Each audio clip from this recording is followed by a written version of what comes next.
Why can't you drive a nail with the flat end? Why does it matter? Why do I have to use the pointed end? It's pressure. It's the area and the force I have to use to drive the nail.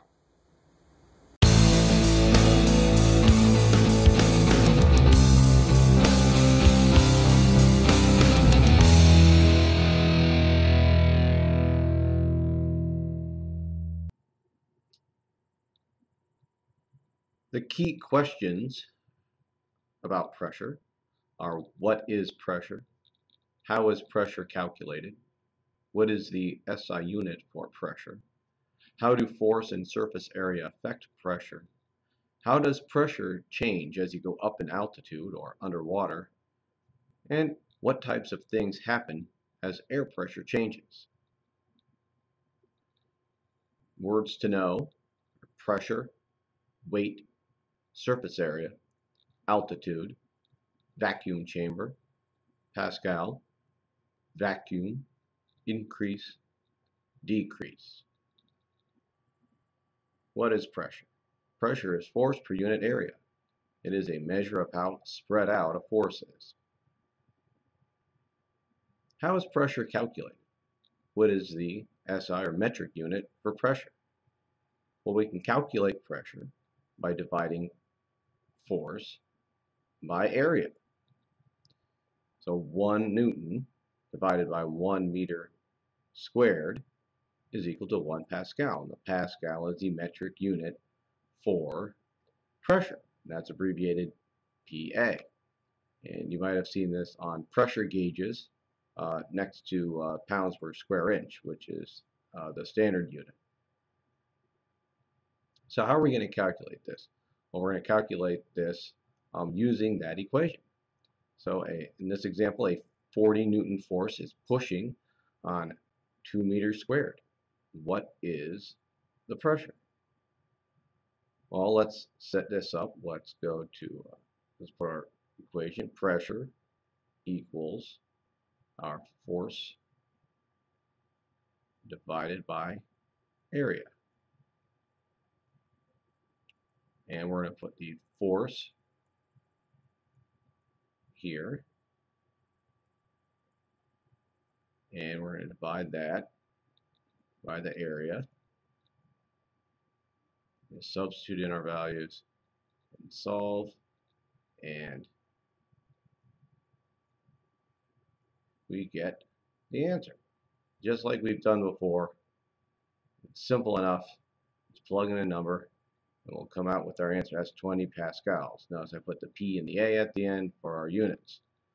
Let's do another example here, and you can do this one on your own. How much pressure does a block with a weight of 6 newtons and a bottom area of 0.5 meters squared have on the ground below it?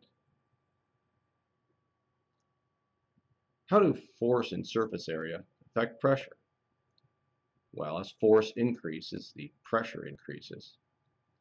As surface area increases, pressure decreases. And as surface area decreases, the pressure will increase. Let's look at some examples. So which of these has more pressure? Remember how to calculate pressure as well. It can help you solve these if you want to put them into a calculation.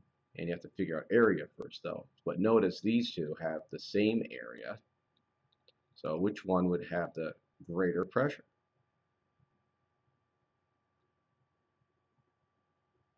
Now try this one down here. Which one of these has more pressure?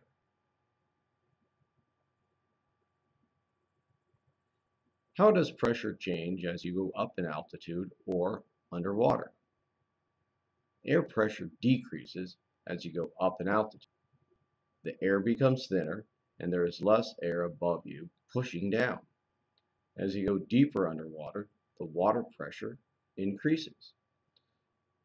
So notice in this diagram, as you go up in altitude, there are fewer and fewer air molecules.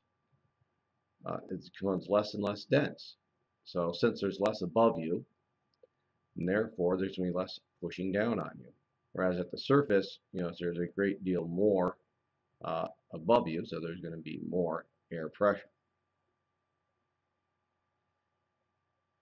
So let's take a look at a demonstration involving a hot can in cold water.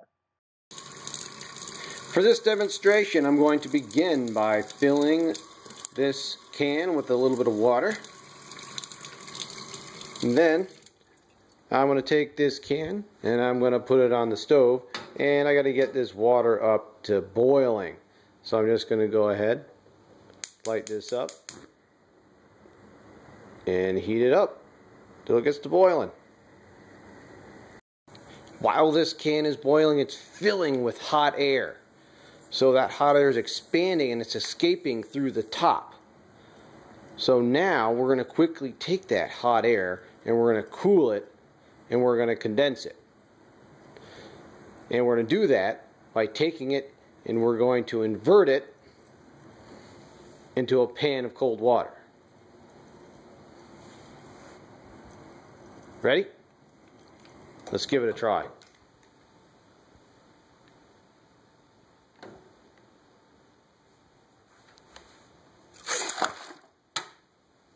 Look at that. The can got crushed.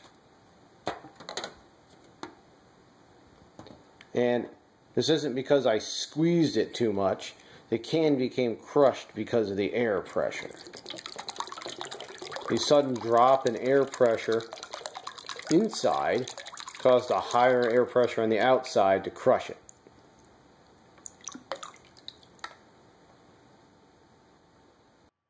So what happens? Well, we start off with a regular can, right? It's got a hole in the top. And at the end, that can becomes crushed. What is it that crushes the can? What crushes the can is the air pressure that becomes greater on the outside and pushes in on the can. So since there's a higher pressure outside and there's less pressure inside, that outside pressure pushes in to the lower pressure on the inside. And this lower pressure on the inside is created when the hot, really hot water molecules condense. And when it condenses, it causes the pressure to drop. What types of things happen as air pressure changes? We only notice air pressure sometimes when it does change. One example is the popping of our ears when we go up a mountain or down a mountain. And this happens because of a difference in pressure. So if we're at sea level, where we are in school generally, we have an equilibrium. It's the same inside as it is outside. But if you go up, we end up with a greater pressure inside than outside. Because as you know, when you go up in altitude, there's less air, there's less dense air on the outside, so there's less pressure pushing in, but there's greater pressure on the inside. So this can cause some great discomfort until you have an equilibrium. So when you yawn or otherwise get that to equal out, that's when you have that popping in your ears, and that's when you get the equilibrium. So as the balloon goes up in the atmosphere, increases in size as the gases in the balloon are able to expand. There's less pressure, so that air on the inside can expand to take the place of the air around it. If you were to take a balloon deeper underwater, though, the balloon would get smaller and smaller. So now tell me, why should you put your toiletries, like shampoo and conditioner, a liquid soap, and other expandable items in a plastic bag when flying? Why do you think?